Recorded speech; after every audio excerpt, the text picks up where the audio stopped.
diner? Rose, sure. Nice girl. Who wants to know? I'm Alan Wake. The writer, huh? I heard on the radio you were visiting. Well, I'll show you her trailer. That Rose, she's a nice girl. Always pays her rent on time. As I was saying, Al, I found all sorts of weird stuff from the local newspaper's archives. This place is crazy. Disappearances, mysterious deaths, urban legends come true, and, get this, most of this stuff takes place around Cauldron Lake. Well, you ain't wrong, mister. Yani buraya karanlıkta gelmek istemem açıkçası yani net. I'm the God-fearing type myself. I don't hold with that sort of thing. Yeah, okay. Anyway, there was an island there owned by a guy called Thomas Zane. Now, some of the articles I found about him make him out to be a famous writer, but I ran a bunch of searches, couldn't find a single thing he wrote.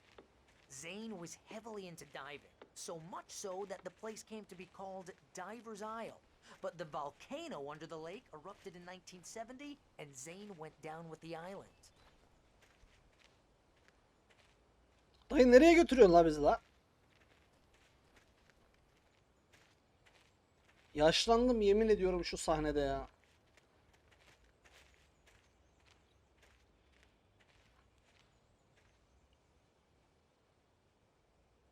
It gets better. A local girl, Barbara Jagger, drowned in Cauldron Lake just a week earlier. They were lovers. Sure, Jagger's a local spook story. The Scratching Hag comes for you in the dark. Childish stuff like that. Anyway, Al, I'm just getting to the best part.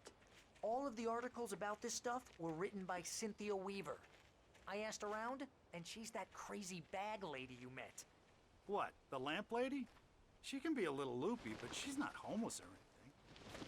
Yeah, anyway, she knew both Jagger and Zane before they both died, and she had some kind of a breakdown. Yemin ediyorum yaşlandım ya. Bu ne lan?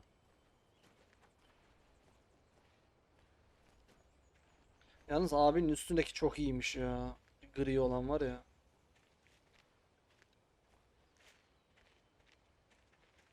Well, mister, this here's Rose's trailer. You mind me asking what you want with her? We're just here to talk to her. Bir arkadaşa bakıp çıkacağız. Hadi bak.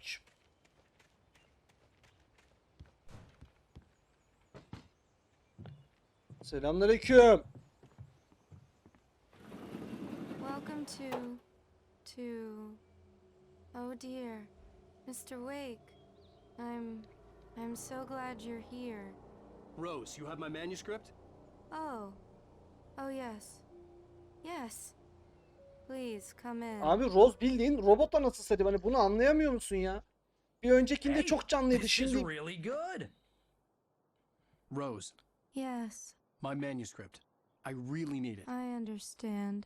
I know what you need. A muse to inspire you. Oh, for Barry. She doesn't have anything. Yeah, hey Al. Kahvenin içinde bir şey var. Çay mı kahve mi ne o? Barry! What? What?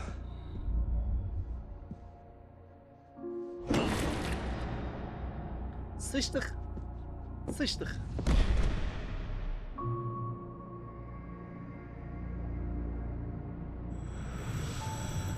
It's coming for you, hiding in my barber's skin.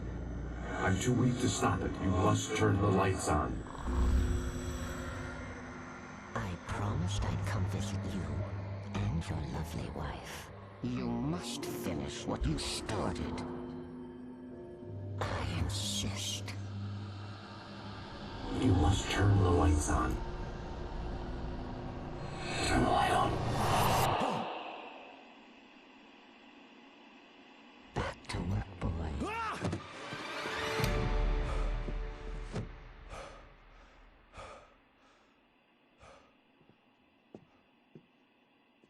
Madem işimi yapmamı istiyorsun şu hortlaklarını benden çeksen de. Only anger kept me going. I can't tell reality from dream anymore, but it seems I have an imaginary editor to help me. İyi misin Rose lan? took a day from me. I had less than 12 hours left to meet the kidnapper. All I could do was get Barry into the car, work something out once I got on the road. Welcome to the Oh Dear Diner. Aggressive and each day What there's can I less of get me you and more of today? her.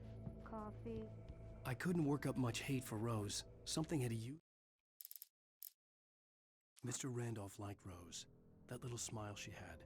How she was still sweet when life had tried so hard to make her bitter. It wasn't any of his business to get to me, and left its mark. My gun and flashlight were gone. I'd have to find a way to get Barry into the car as quickly as possible. There was no time to waste.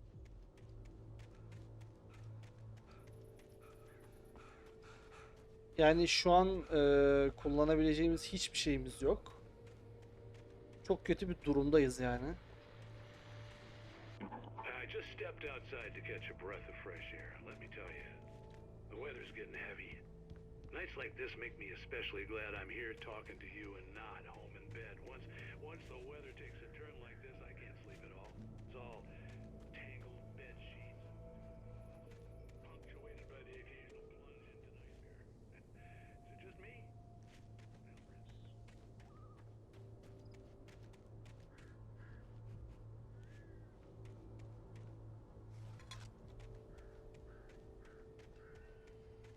Aa, biri beni bekliyor lan orada.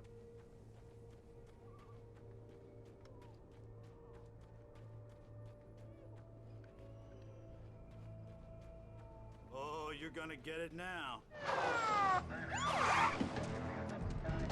God knows what you've done to that poor girl. This is Agent Nightingale, FBI!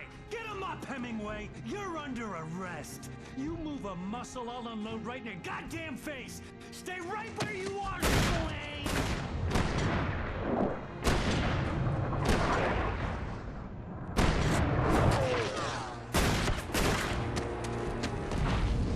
İyiymiş. Bayağı iyiymiş hem de yani. I'm standing right here, you goddamn maniac!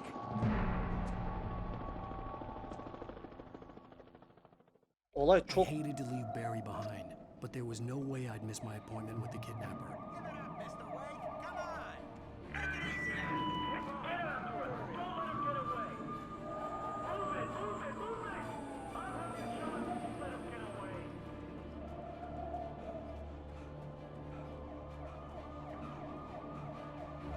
Ulan hemen de yoruluyor. Çıldıracağım şimdi ya.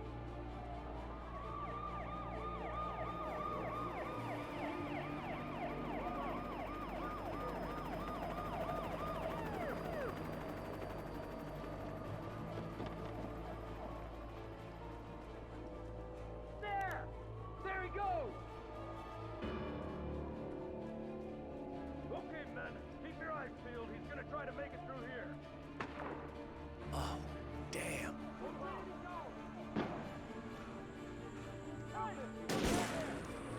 Ananı!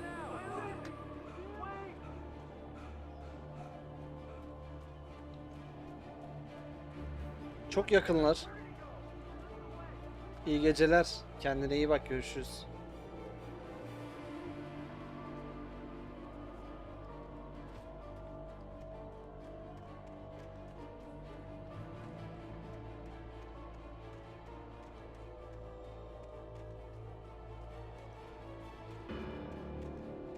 Kaçtık herhalde ya. Come on, guys. We need to head him off. For decades, the darkness that wore Barbara Jagger's skin slept fitfully in the dark place that was its home and prison. It was hungry and in pain. It dreamed of its nights of glory.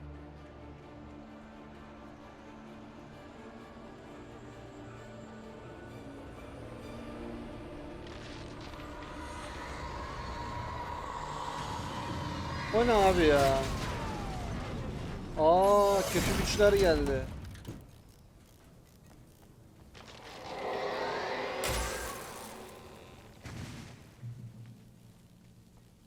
Bize saldıranlar polis arabasına da saldırdı ha.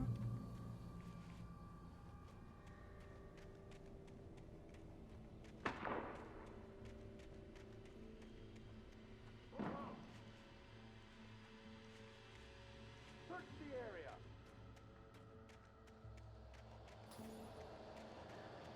Stay sharp. This way. Over here. Ha, onlara saldırıyorlar.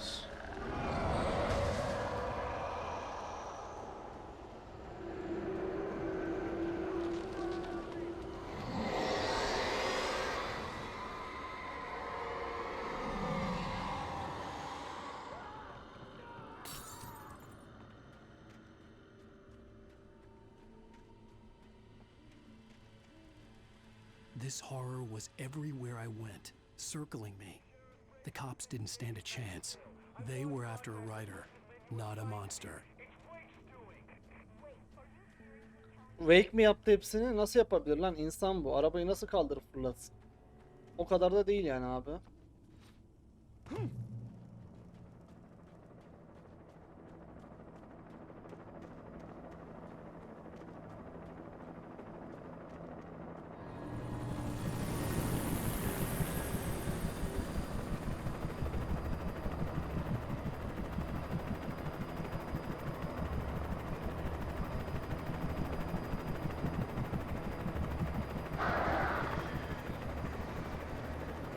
Aha.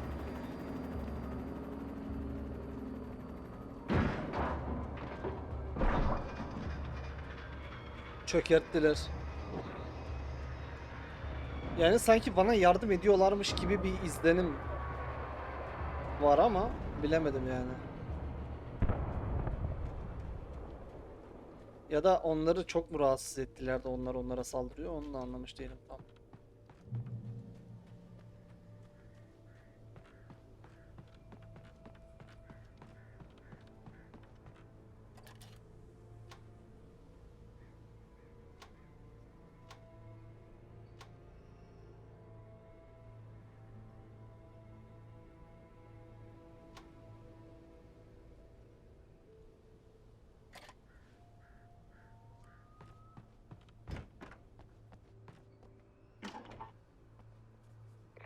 This is James. Mulligan Thornton, come in. Over. Thornton here. James, we got both Wheeler and Rose in custody. They put up a fight against things. Why, they were... Hey, what are you... Come on. Sit down and give me that. James, Mulligan here. Over. Neyse, I imagine that the silah yoksa broadcast tower kimse in the saldırmaz distance demektir was değil part mi? of the local radio station. Maine seemed like a decent guy. Perhaps he could give me directions to the coal mine.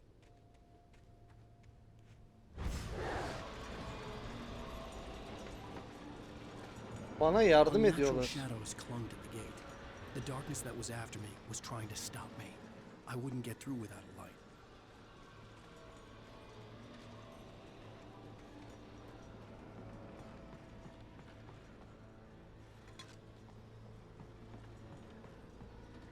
There was no power to the searchlight.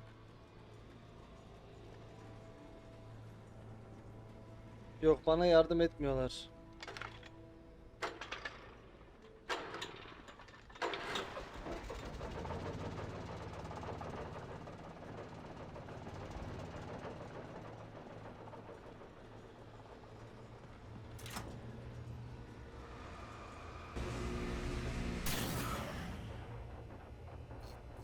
Güzel.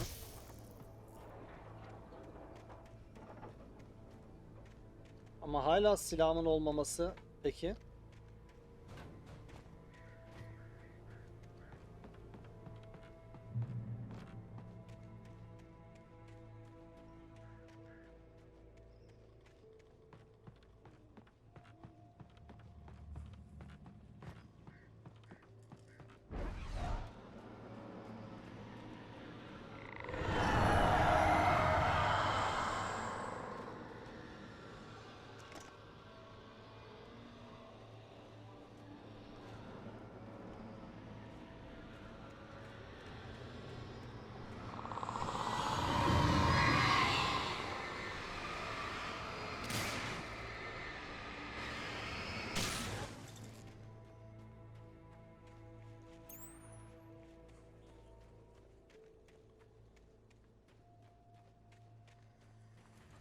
It took me a moment to recognize the flashbang grenades. They were an ideal weapon for my situation. Team 1, come in. Over. Flash bombasıyla kaçırabilirim onları.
Güzel.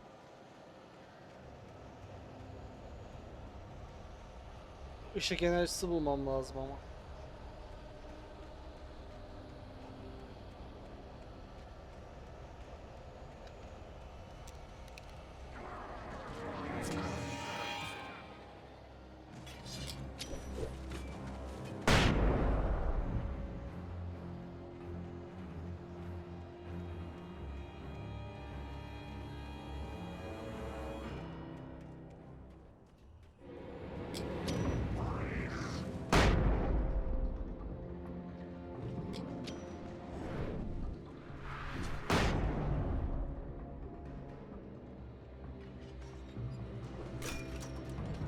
I hope Maine could lend me a car to get Buraya to the gelemez coal mine. daha.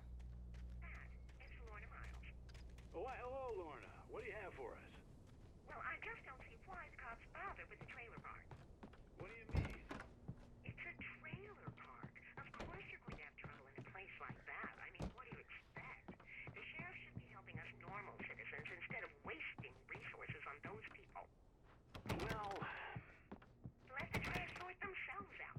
I'm sorry, but my granddaddy settled in Bright Falls in 1911. Ben bu adamla nasıl konuşacağım oğlum? well, thank you very much for that compassionate viewpoint, Lorna. Oh, here's a little surprise. The famous writer Alan Wake just walked in, folks. I'm going to see if I can talk him into an interview. I had no idea how to get to the coal mine. Maine would know. And I had a feeling I wouldn't get a chance to ask anyone else anytime soon. Evet. I'm so glad you could find the time to do this, Mr. Wake. Nowhere to run now, Dan Brown. You back away from me. Don't hurt. Whoa. Everyone calm down. Put the gun down. We're all friends here, right? Cool your jets, Nightingale. We got him. What the hell's the matter with you? There's a civilian in there. Kaçmaya devam.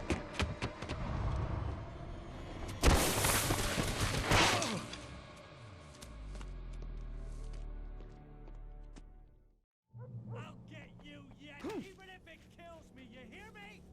You hear me, H.P. Lovecraft? I had fallen off so many cliffs it was ridiculous. That's what you get for naming a book The Sudden Stop.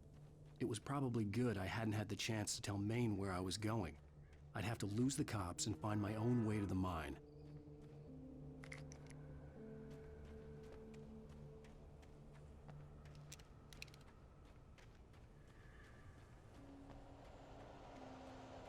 Başlıyoruz.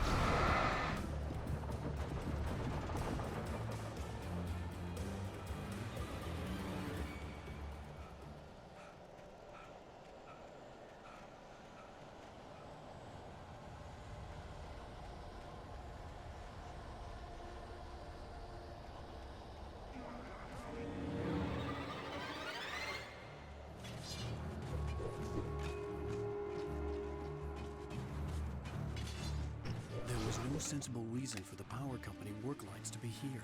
It was almost as if they'd been left for someone like me to use.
Benim bokuma karıştı ya. Yemin ediyorum var ya.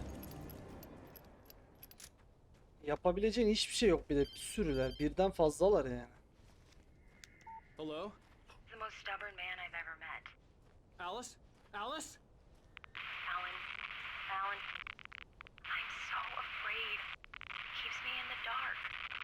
Please help me. I look at you, Alan, and it's not you. It's something else. Looking out from behind your eyes. Alice, I'm here.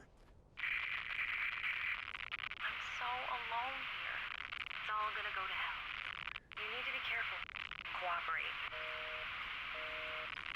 Öyle bir şey de yapılmaz The ki anasını connection had been satayım ya. terrible, but that wasn't the only thing that hadn't been right with the call. She sounded wrong somehow. Şerefsiz, But she had kadından called. ne istiyorsun ya? The pipe wrenched itself loose from the bridge's steel framework. Wrapped in darkness, it floated in midair, twitching.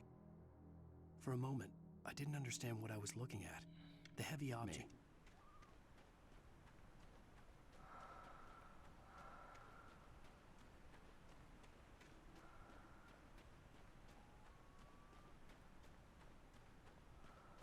Normalde buraya gitmemem gerekiyor ama belki malzeme buluruz.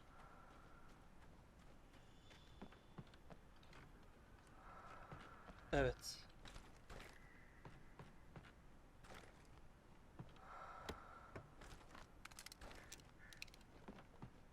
İyi ki de gelmişim buraya.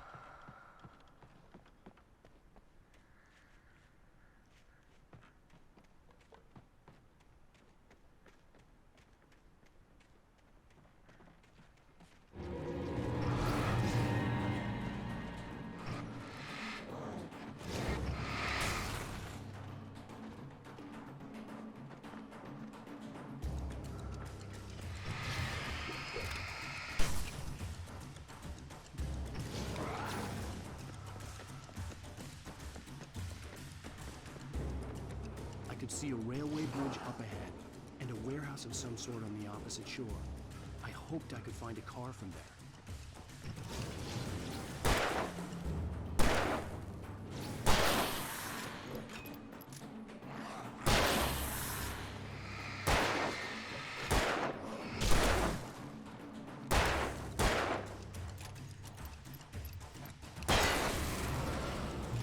Temiz.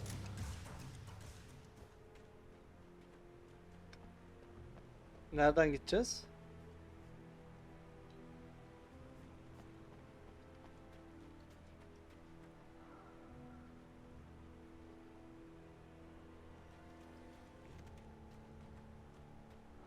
Buradan. Burayı görseydim onlarla uğraşmazdım ya. Normal giderdik hızlı bir şekilde. Zaten yetişemezlerdi.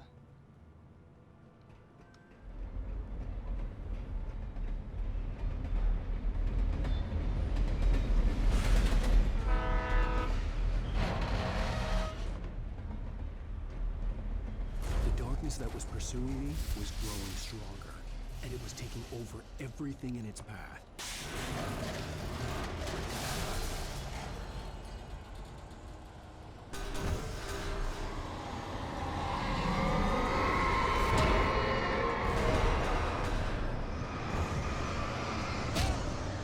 O ne lan? Böyle bir sahnede ne yapılabilir ki? Ya ta nerede başlattı? İşaret fişeği atacağım içeriye.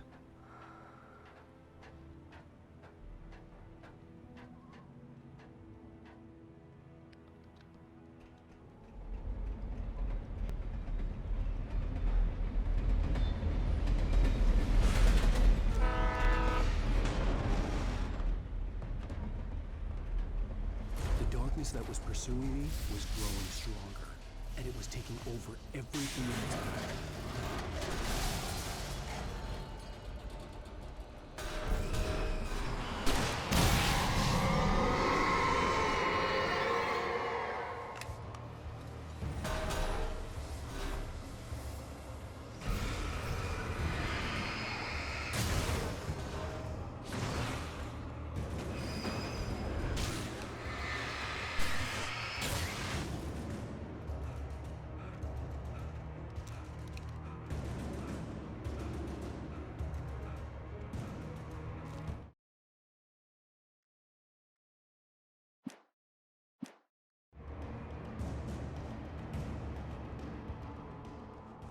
Aa, buradan yukarı. As a teenager, just starting to get interested in writing, Stephen King had been a source of inspiration to me. I thought about all the inanimate objects that had come to life in his books. No one is safe in a good horror story. Certainly not the protagonist. That's what makes them fun. This was anything but. The darkness could possess anything, and it was getting closer.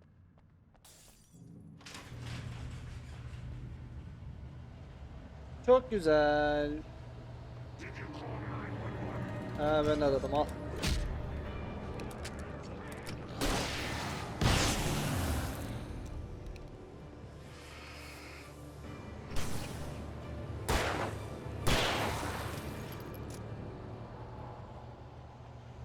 Hızlı bitti.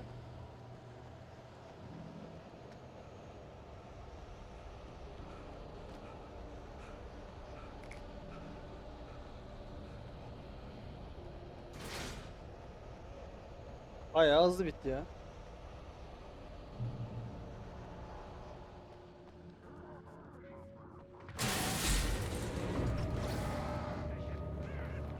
Oh!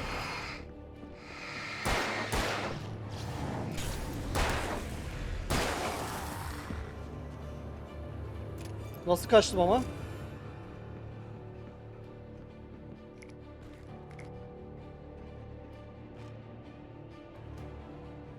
Gelecek mi buraya?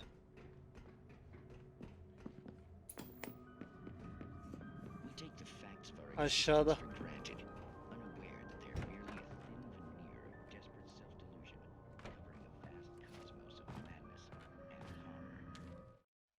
The darkness surged towards me, sucking everything loose from the ground into its depths, tugging at my clothes. I saw the flare the kidnapper had dropped and threw myself towards it.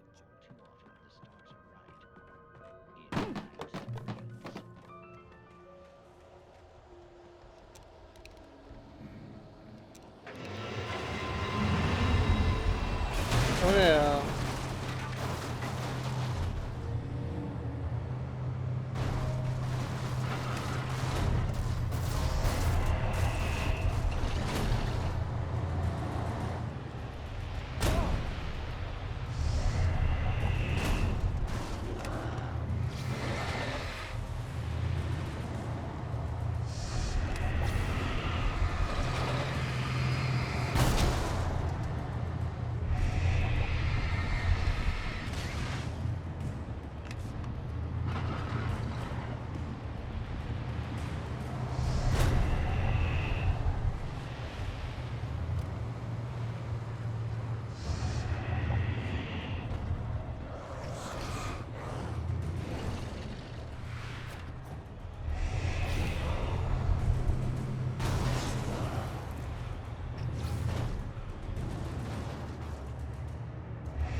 Güzel kaçtı.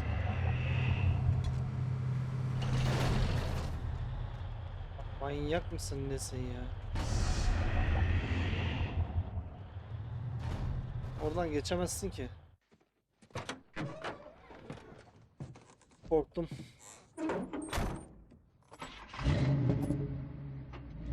I had never been this glad to see the sunrise. I had a couple of hours to get to the coal mine.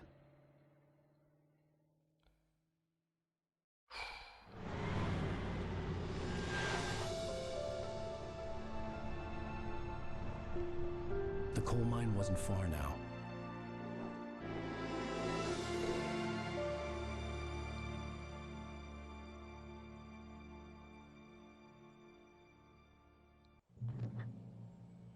Today, I would meet the kidnapper, and he would give me Alice. I wouldn't give him any other choice. A drowning man will clutch at a straw. Little by little, without realizing it, I'd come to believe that the story in the manuscript was coming true. The current of its narrative had taken me deeper and deeper into dark waters. Alice had been taken from me. Barry was probably in jail. I was a fugitive from the FBI. The whole world taken over by the dark presence was trying to destroy me. It all felt real, but it matched a textbook case of insanity.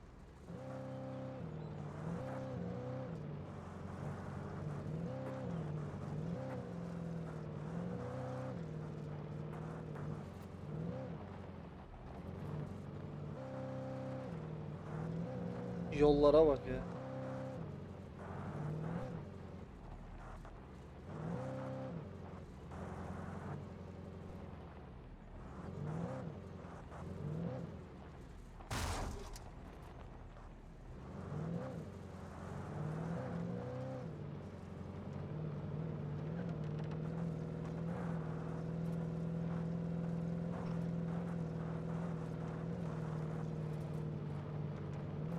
Ne kadar güzel değil mi?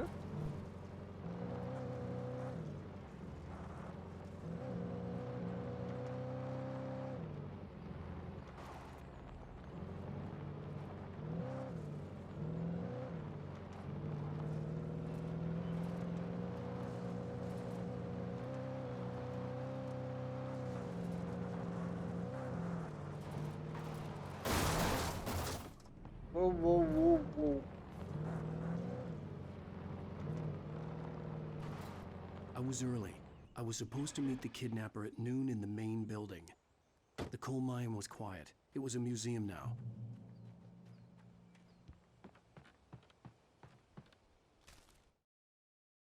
With Nightingale gone and the night wind blowing in through the broken studio window, Maine stared at Sarah. The sheriff looked away. Maine's voice shook with barely.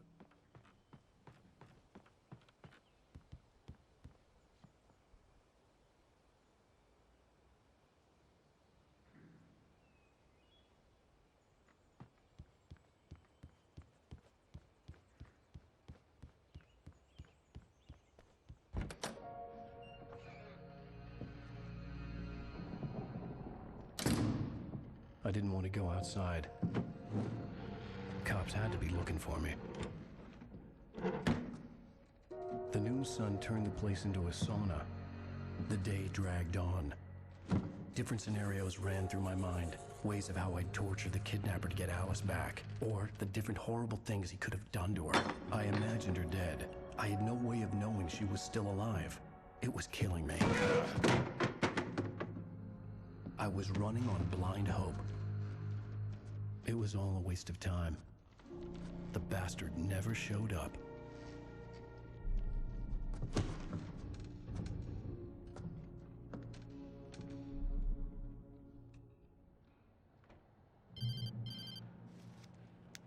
Wake!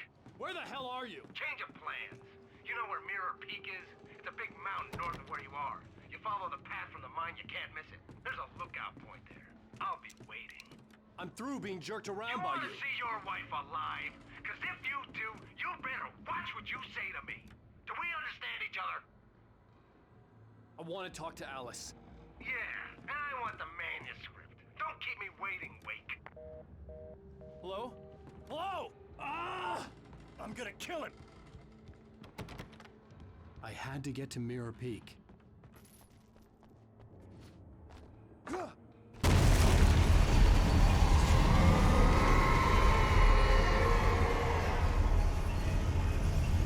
Onları satıyor. It was close.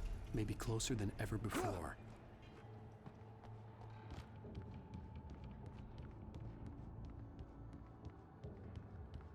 Yine cephane var.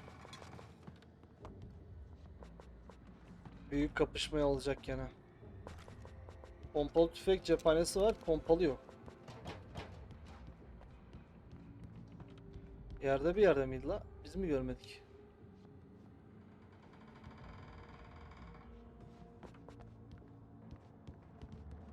Bilmiyorum.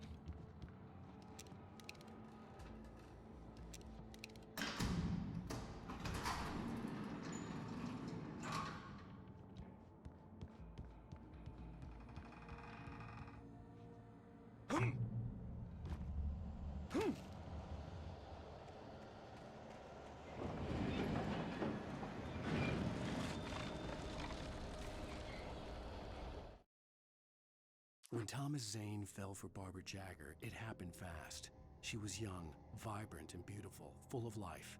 He had never been a very happy man, and without any seeming effort,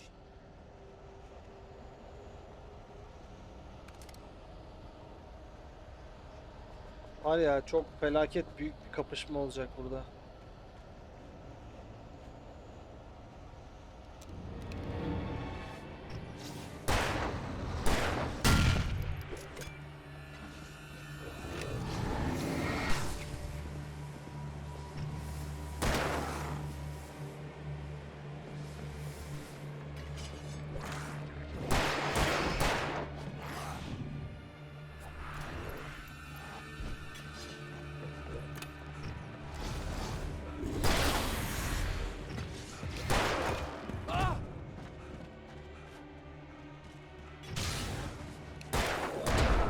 Ya senin ben...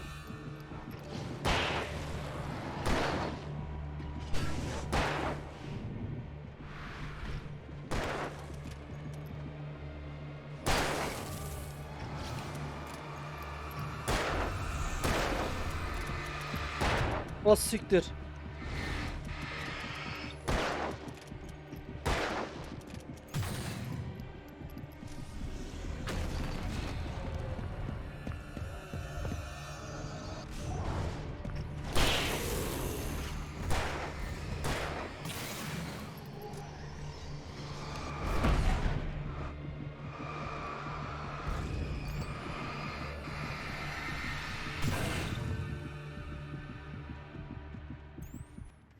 Temiz.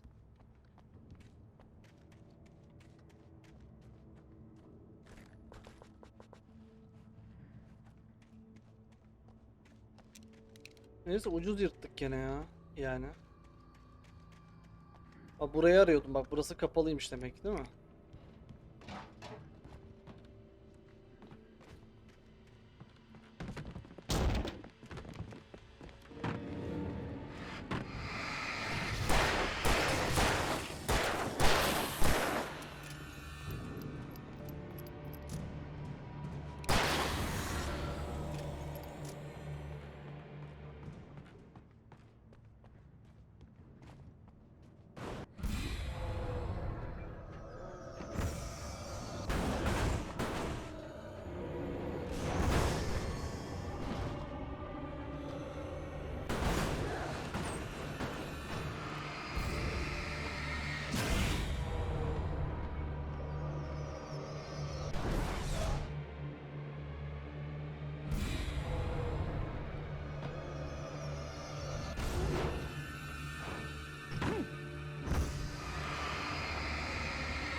hillside ahead was to go through the building.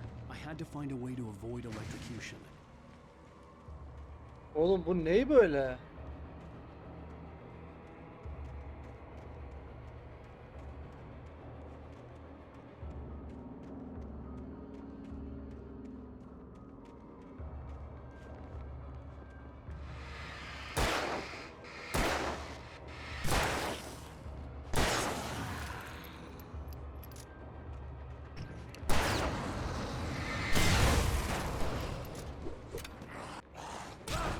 Oo.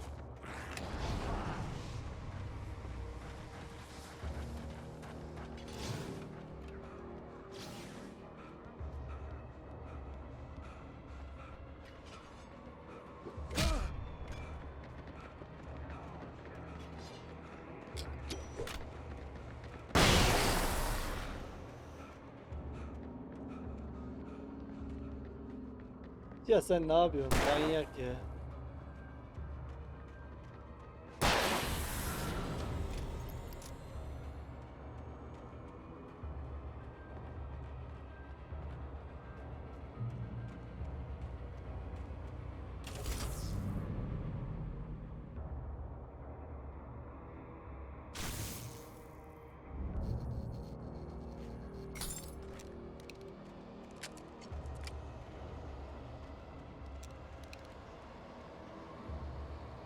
Yine aynı yerden gideceğiz değil mi?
Gene mi ya?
Temiz mi?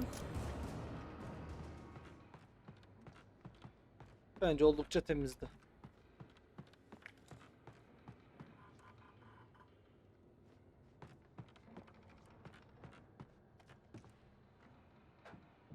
Yukarı.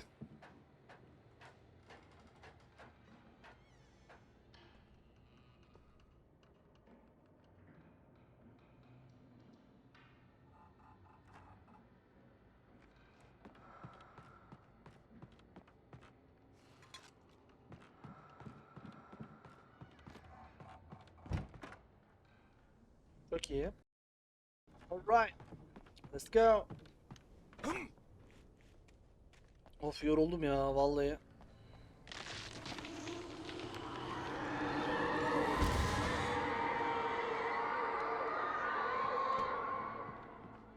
Tövbe bismillah. Tövbe bismillah.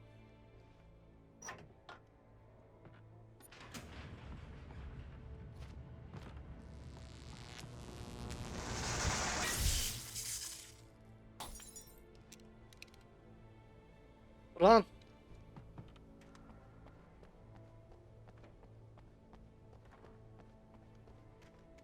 There was no way the flashbang grenades were standard power company equipment. Kullanabiliyoruz mu? Burada ne var?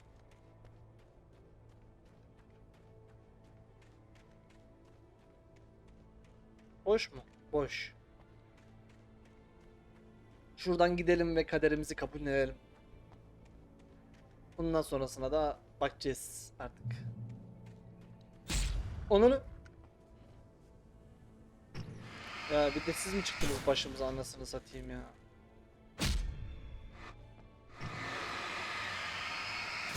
Ulan ne biçim canımı yedi. Işık var mı burada ışık? Ha doluyor kendisi tamam. Ağır doluyor ama olsun idare ederiz.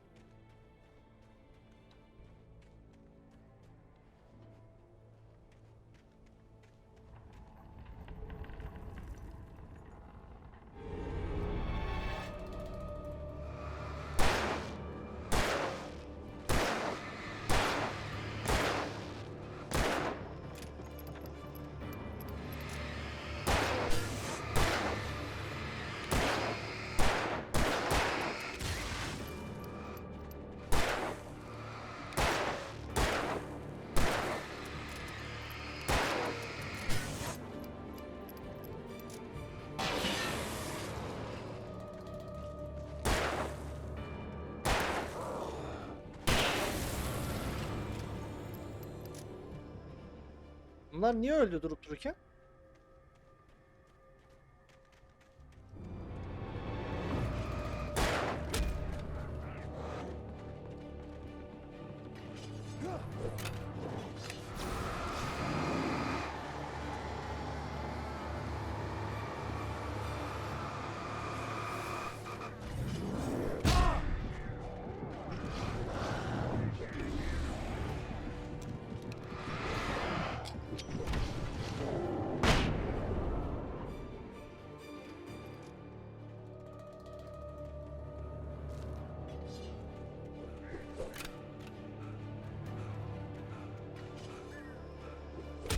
Hay senin ben... Ananın! Hiç kurusu.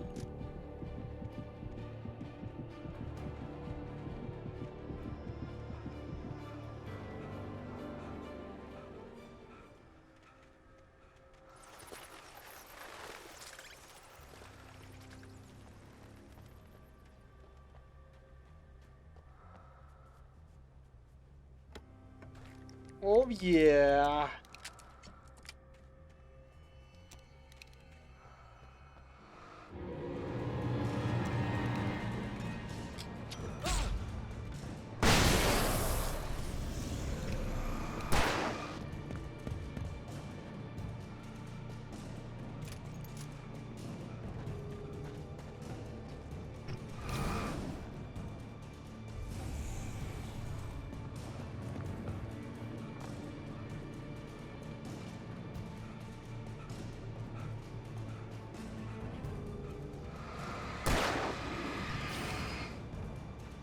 Gel bakayım. Ne oldu? Gelemedin kardeş.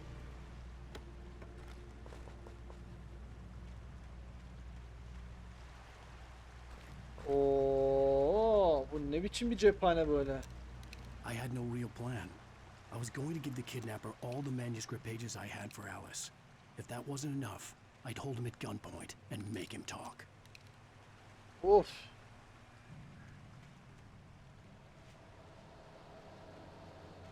Yani felaket bir kapışmaya gireceğiz birazdan.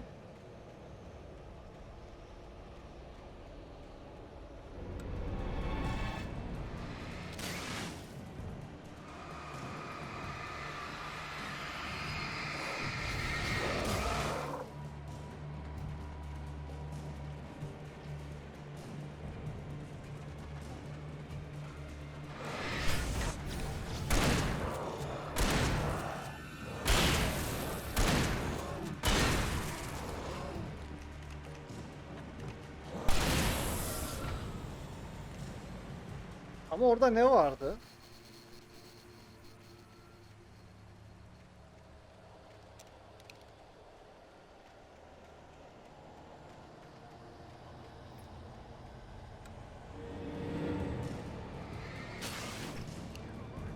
Yok abi hiç uğraşılmaz bunlarla. Burada bir şey var ama.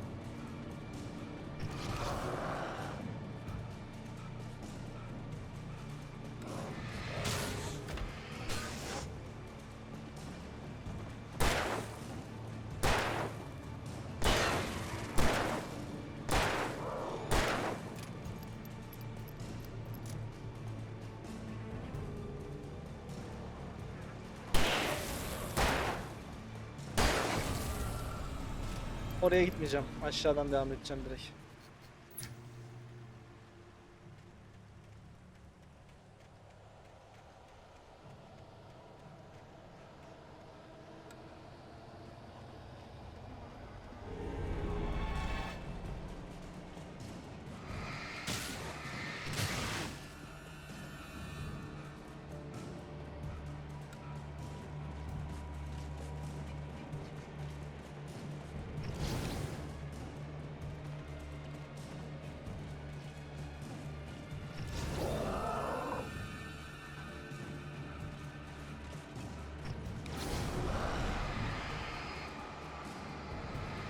Oh, oh.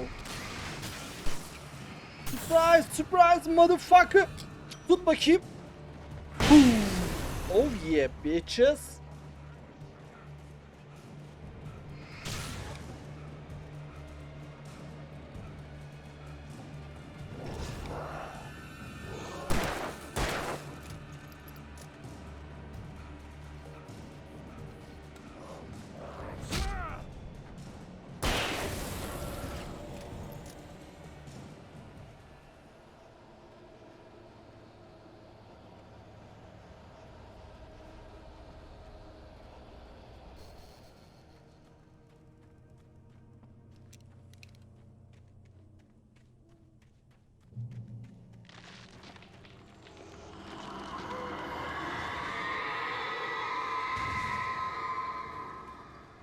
O neymiş The ya? dark presence was moving ahead of me in the same direction I was going. A cold feeling settled itself in the pit of my stomach.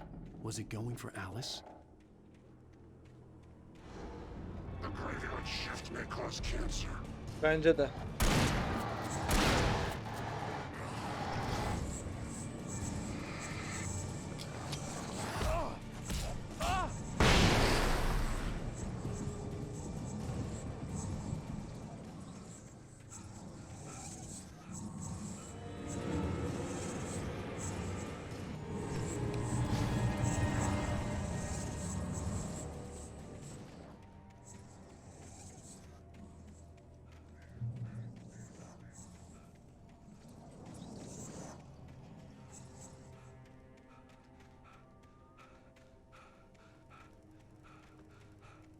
Vallahi adamın hiç The place was hali dead, kalmadı a ya. ghost town.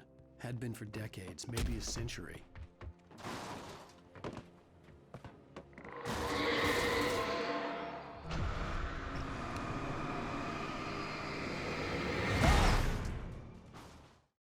Işık tutuyorum, daha ne yapayım ya? Ne yapayım yani? Onu söyle, onu yapayım yani.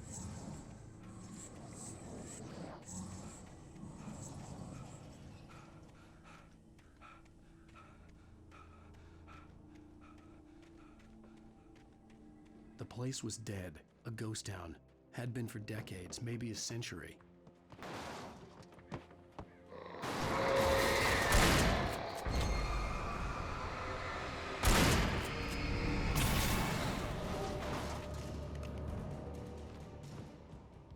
Nasıl bir güç böyle, anlamadım ki anasını satayım. Eve girebiliyoruz mu?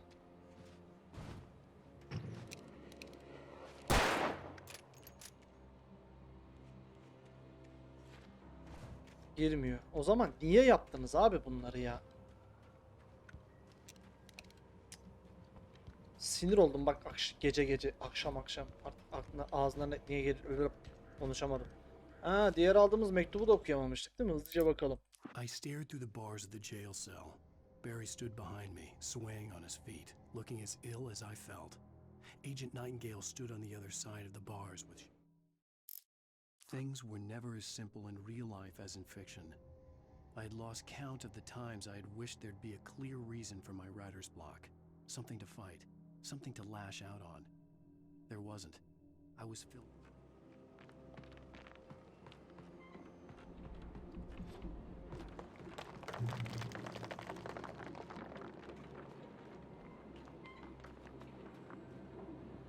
Taraftan da gidilebiliyor herhalde.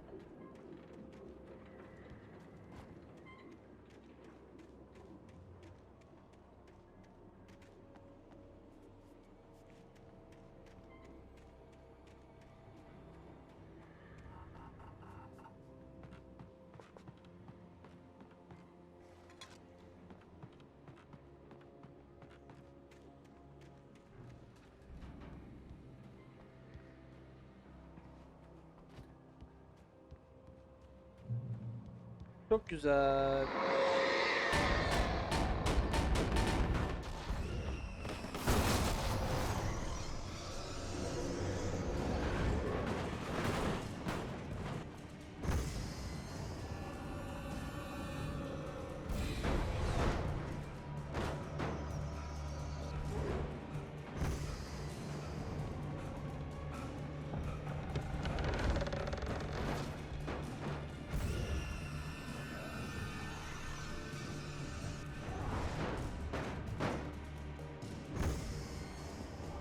Tövbe yarabbi ya Resulallah ya. Uğraştığımız şeylere bak.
Şu kapıyı lanet gitsin ya. Aman yavaş yavaş aç, tamam mı, böyle ağır ağır. Anything outside of writing is a struggle. I feel ill. I managed to make my way downstairs. There's a shoebox filled with books and papers by Thomas Zane. It's very hard to focus, but I managed to read some of it. He's a poet, and a good one. He writes of muses and creators summoning fabulous things from a magic lake, using his powers to shape the world of a realm of gods and dreams and Sadece ikisini mi değiştiriyor? Pompalı daha iyi ya. wearing the flesh of men as disguise. Zane writes about himself, his girlfriend being taken over by a dark presence.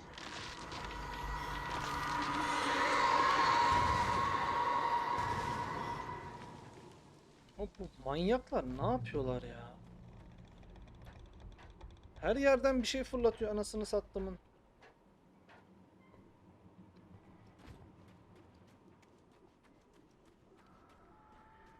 Hadi gündüz olsun artık, yemin ediyorum elimi kasmaktan elim ağrıdı ya. The kidnapper had sent me a text. The message was full of spelling errors and insults. It was telling me to hurry up.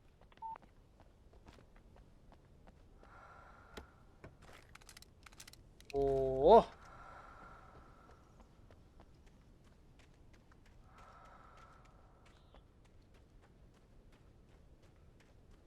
Malzememiz full. Bir orduyla savaşırız şu anda herhalde, bir 20-30 taneyle.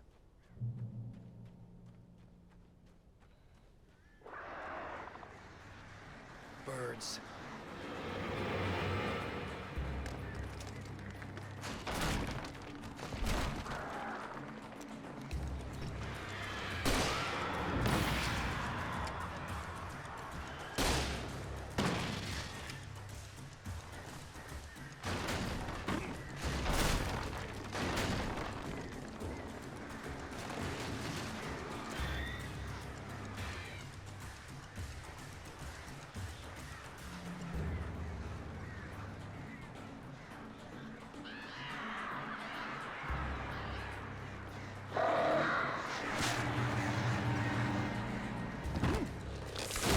Allah.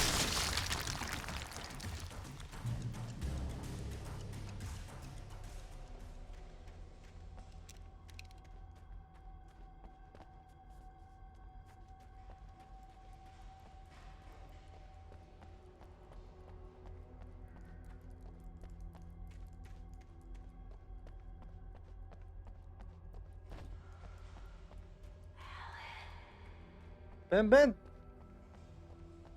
Geldim hayatım. Sese gidiyorum.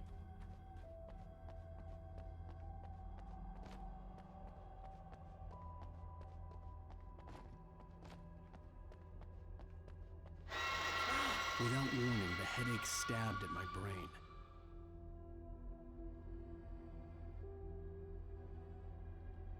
Ulan Alan, neler yaşadık anasını satayım 2 dakikada ya.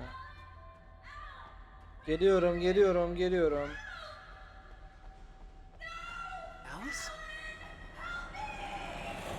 Alice?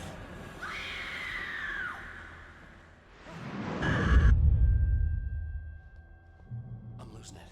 I gotta get out of here. The hunters were big, thick-set men, confident and at home in the woods. They were feeling good, running on beer, ghost stories, and camaraderie late into the night. Boşa geldik lan buraya kadar. Yalnız oyun ne yapacağını biliyor ha, hikayeye. 2'ye mi böldü bilmiyorum ama burada bir şey var lan, yok. 2'ye mi böldü yolu bilmiyorum ama görev o taraftan git diyor, ses bu taraftan geliyor. Şimdi sen ne yaparsın teknik olarak, oyuna kaptırdın ya kendini. İlk önce hatunu kurtarmaya çalışırsın değil mi mantıken? Yani öyle oldu diye düşünüyorum en azından. Hani iki şeye bölmüşler. Hani hangisini seçersen falan diye.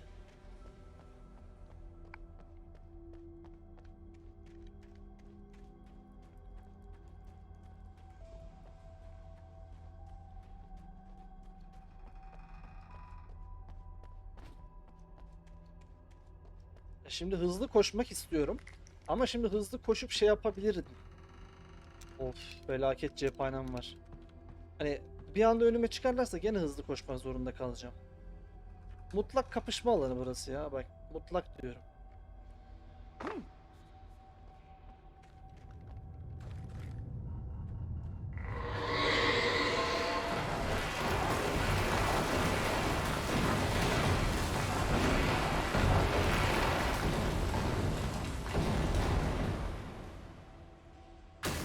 Gel abi gel.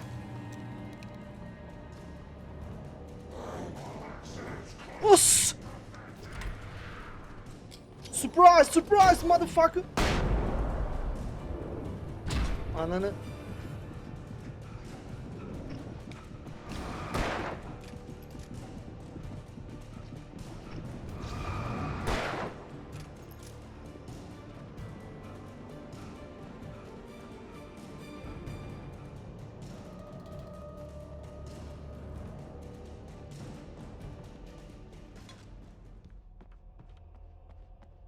Güzel bir flash bombasıyla hallettik işi.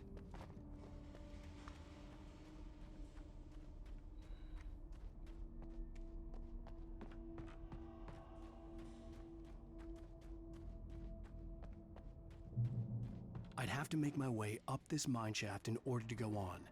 Maybe the machinery could help me with that. Gümüş madeninden çık. Oldu hemen.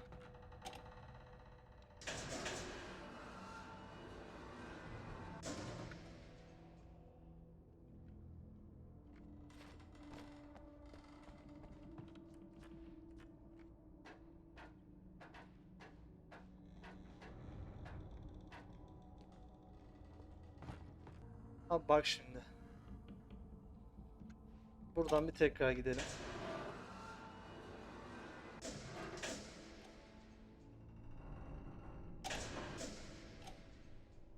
Buradan oraya zıplar mı? Zıplar. Evet. Evet. Biz bu merdiveni indirdik, doğru mu? İn abi. Bak şimdi bak hemen çözüyorum olayı. Hemen çözüyorum. Buradan şöyle. Tamam mı? Sonra bunu buradan şöyle. Ay bunaldım ya. Telefon çalıp duruyor arada bir sürekli. Arada bir sürekli. Çıkalım abi şuradan. Çarpılacağız anasını satayım. Vallahi çarpılacağız. Ucundayız yani, az kaldı.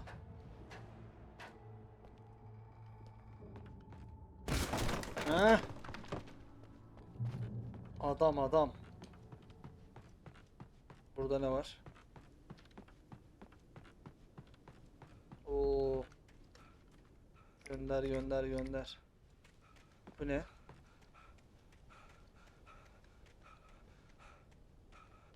Başka bir şey yok mu lan? Bu muymuş yani? Neyse işimize bakalım. Hop. Ölüyordu az daha, anasını satayım. O merdivenlerden inişi çok komik bak. Yan yan iniyor.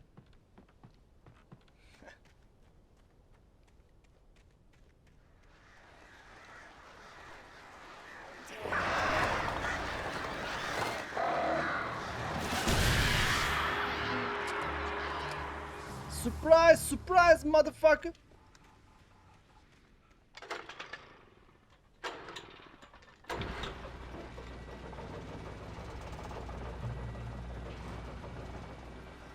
Oh, great. Another cable car. Just great.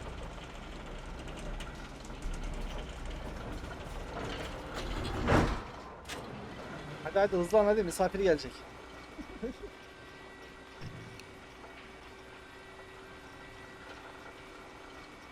Kargalar gene saldırır muhtemelen burada ama. Alan çok açık çünkü.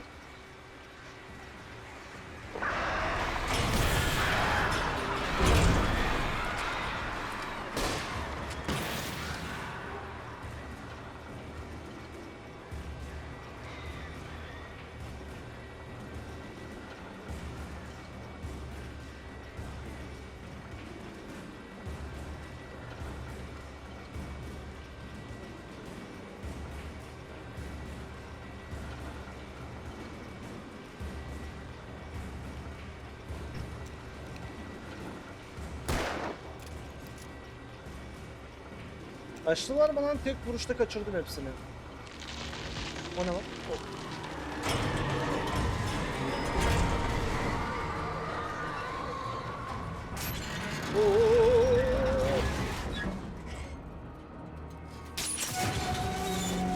Lan ekranı ver bana ver.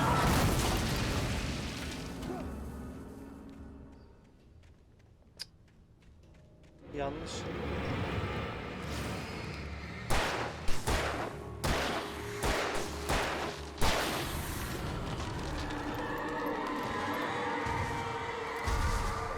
Bismillah. Oh! Shit.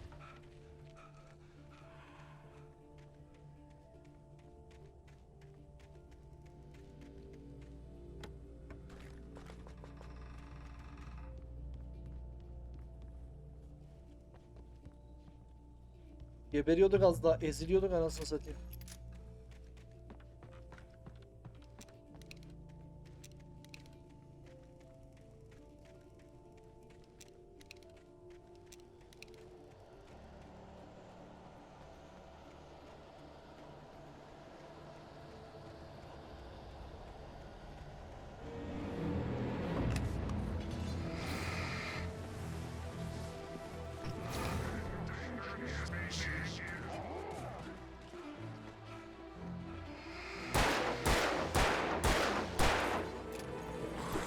Aa!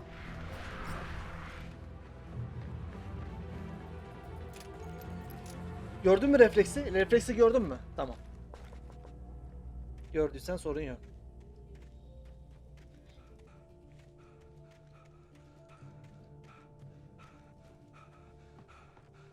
Bak şimdi köprüyü de yıkarlar. Biliyorum ya.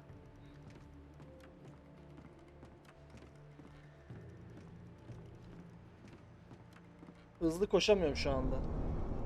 Çok güzel. Çok güzel. Müthiş, müthiş.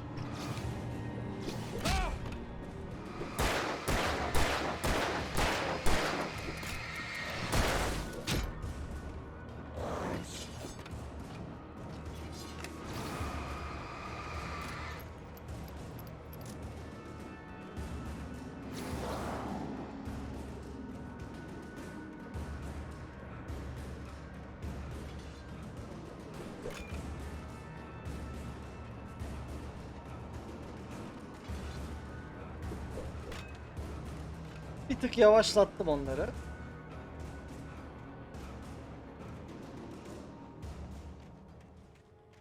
Güzel. Güzel bir kaçıştı bence. İyiydi yani.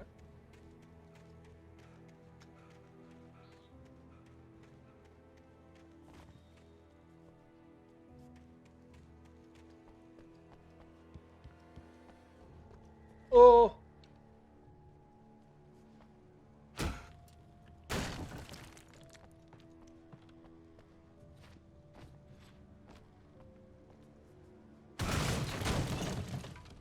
Eyvallah. Güzel.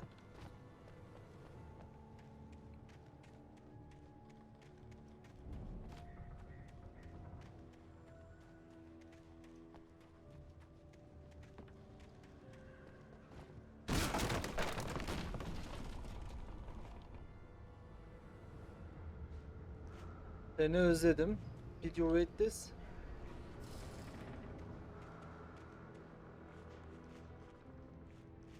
Hatun'u buraya kapatmış.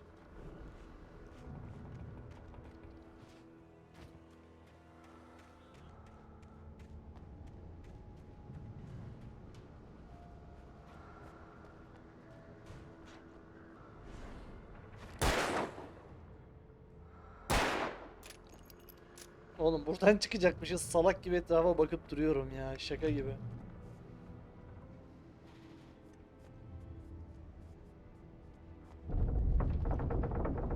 Güzel. Yukarıda tehlikeli bir şeyler var. Ama alıştım oyuna ya.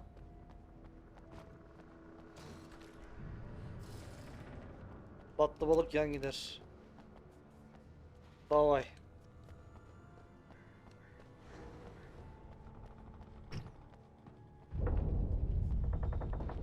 Burası çökecek. Selamun aleyküm.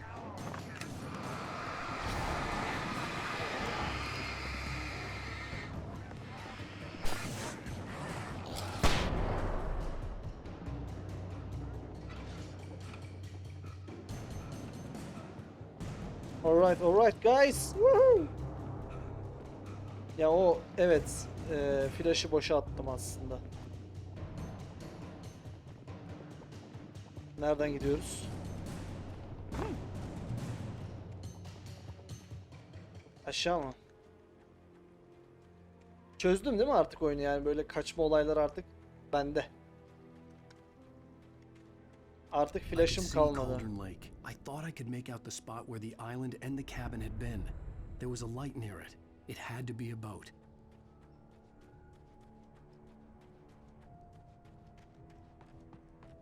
I was close now. I had to get there fast. I dreaded what I would find. Ben de korkuyorum da işte yapacak bir şey. Wait, that you? Wait. Hey, I'm here. I'm coming. Benim geliyorum, dur. No, get away. Abi gene mi ya?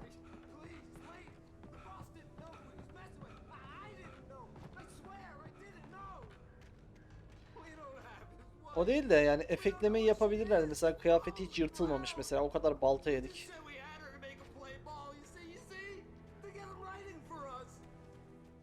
Geldim oğlum.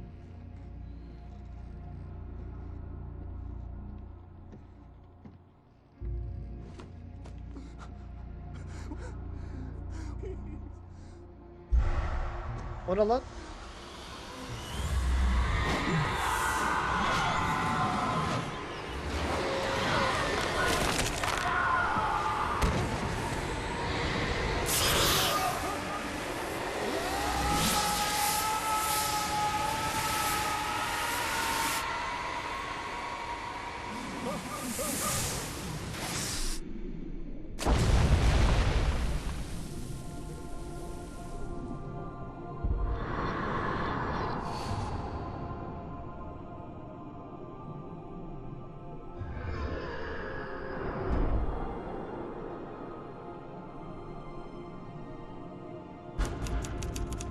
Yazık oldu.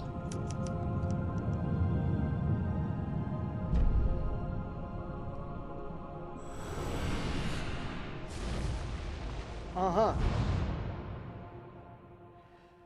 Of. Bu bölümü de bitirdiğimize gerçekten seviniyorum şu an. Çünkü gerçekten çok yoruldum. Oyun beynimin içinde geziyor yani şu anda. O kadar net söyleyeyim. Bayağı bir sıktı yani açıkçası. Previously on Alan Wake, I'm hunted by the law. Sheriff, Wake's running. I'm giving chase. Are you seriously telling me that writer just took out my deputies? A thriller I supposedly wrote is coming true. The genre of the story seems to be shifting. It's turning into a horror story. I was told that Alice had been kidnapped, but that was a lie. We don't have his wife. We don't know where she is. Her purported kidnapper was eaten up by the dark presence before it attacked me.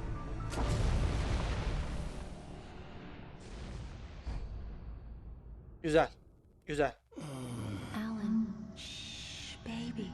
It was just a nightmare. Alice. There you go, Alan. Hartman, I fell. I had to give you a sedative. Don't fight it. You went through another rough period. What?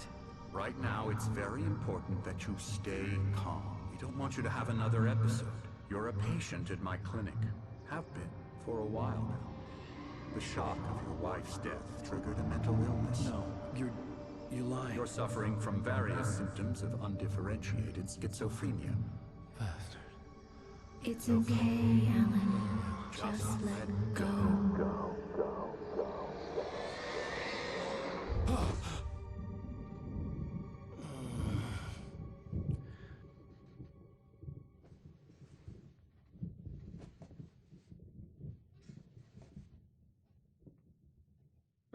I felt groggy. Whatever Hartman had bumped in me was making me numb.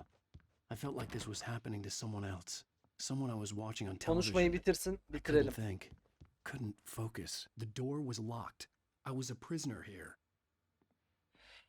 Evet arkadaşlar 3 bölümü arka arka oynadık. Yaklaşık 2,5-3 saattir hatta 4 saattir belki de yayındayım ve aynı zamanda oynadık yani. Bayağı bir yoruldum. Yeter. Umarım beğenirsiniz. Üçünü teker teker atacağım. Bölüm bölüm atacağım. Biliyorsunuz daha öncesinden de söylemiştim. Her bölümü farklı bir videoda izleyeceksiniz. Eğer izlemek isterseniz. Katıldığınız için teşekkür ederim. Yorumlarınız benim için önemli. Lütfen yorumlarda bulunun. Çünkü bu kendimi geliştirmem ve sizin ne kadar keyif aldığınızla alakalı bir şey. Kendinize iyi bakın. Seviliyorsunuz. Hoşça kalın.